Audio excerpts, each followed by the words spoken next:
খুবলে খেলো শরীরটাকে, ভাঙলো গলার হাড়। খুবলে খেলো শরীরটাকে, ভাঙলো গলার হাড়।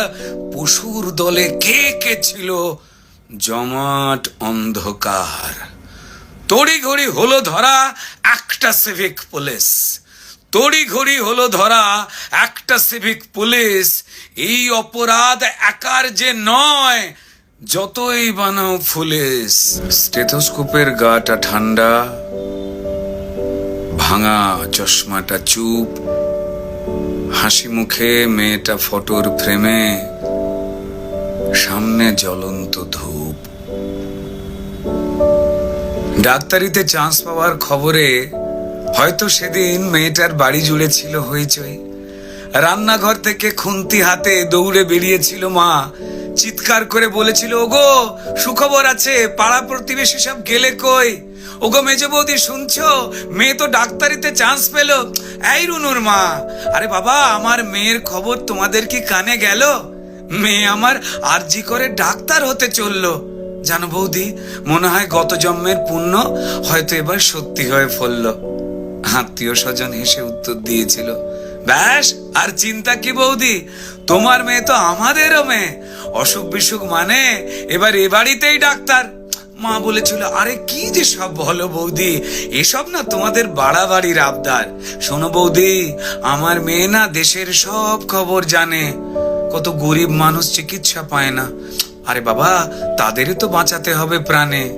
ঠাম্মা পাশের ঘর থেকে বেরিয়ে বলেছিল, হ্যাঁ তোরা আমায় কি একটু কথা বলতে দিবিনি?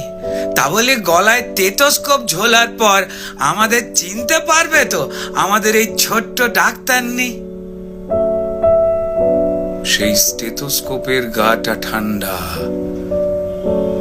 ভাঙা চশমাটা চুপ, হাসি মুখে মেয়েটা আজ ফটোর ফ্রেমে, সামনে জ্বলন্ত ধূপ।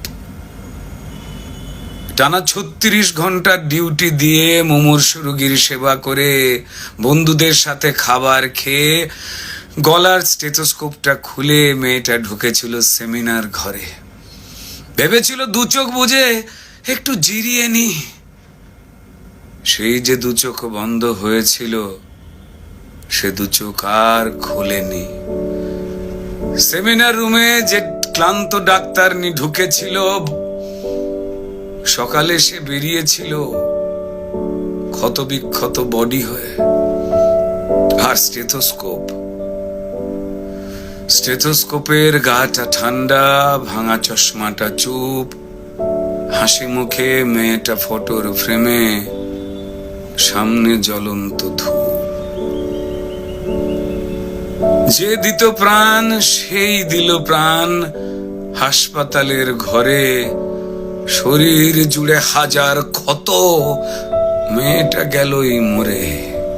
খুবলে খেলো শরীরটাকে, ভাঙলো গলার হাড়। খুবলে খেলো শরীরটাকে, ভাঙলো গলার হাড়। পশুর দলে কে কে ছিল, জমাট অন্ধকার। তড়িঘড়ি হলো ধরা একটা সিভিক পুলিশ। তড়িঘড়ি হলো ধরা একটা সিভিক পুলিশ। এই অপরাধ একার যে নয়, যতই বানাও পুলিশ। মন্ত্রী পুলিশ দিশেহারা, অজুহাতের শেষ। মানুষ যদি ক্ষেপে ওঠে যেমন বাংলাদেশ, তাই তড়িঘড়ি ঝোলাও ফাঁসি, সে মুখ যেন না খোলে। ষড়যন্ত্র ফাঁসের আগেই ফাঁসিতে সে ঝোলে। পড়ছে মনে ভুলে যাওয়া ধনঞ্জয়ের কথা। যাবজ্জীবন শেষের আগেই ফাঁসির গল্প গাথা। সেম সিলেবাস এ গল্পতেও বুনছে রাজা রানী। সেম সিলেবাস এ গল্পতেও হয়তো বুনছে রাজা রানী। তাই তড়ি ঘড়ি জ্বালানো মেয়ে কেন সবাই জানি। শুধু জানলো না মেয়ে চিতে শুয়ে তার কি অপরাধ। ভোটার লিস্টে তার নামটা কেবল শুধু বাদ। জানেই না সে তার জন্য প্রতিবাদের ঢেউ, তার ঘটনায় সিংহাসনের ভয় পাচ্ছে কেউ। কার জন্য কার পেটেতে লাল রক্তের ছোপ, কার জন্য অপেক্ষাতে একটা স্টেথোস্কোপ। ওই স্টেথোস্কোপের গাটা ঠান্ডা, ভাঙা চশমাটা চুপ, হাসি মুখে মেয়েটা ফটোর ফ্রেমে, সামনে জ্বলন্ত ধূপ।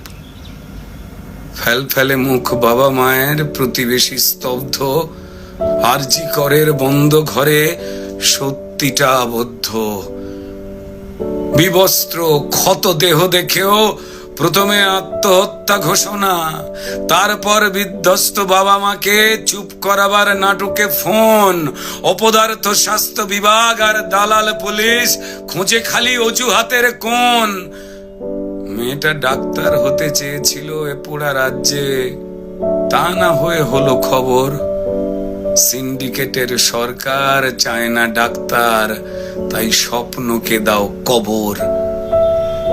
অফিস আদালতে মাঠে ঘাটে ঢোকাও নিজের লোক, ক্ষমতা আর টাকার লুঠের নেশায় মানুষ মরুক, শুধু ক্রিমিনালের জয় হোক। ক্রিমিনালরাই মাটিতে পায় বীরের তকমা, তারাই রানী মায়ের হোপ। আর হাসপাতালের বেড তো ক্রিমিনালের জেল যাত্রা আটকাবার জন্য, মরুক ডাক্তারের স্টেথোস্কোপ। স্টেথোস্কোপের গাটা ঠান্ডা, ওই ভাঙা চশমাটা চুপ। ডাক্তার নি আজ ফটোর ফ্রেমে,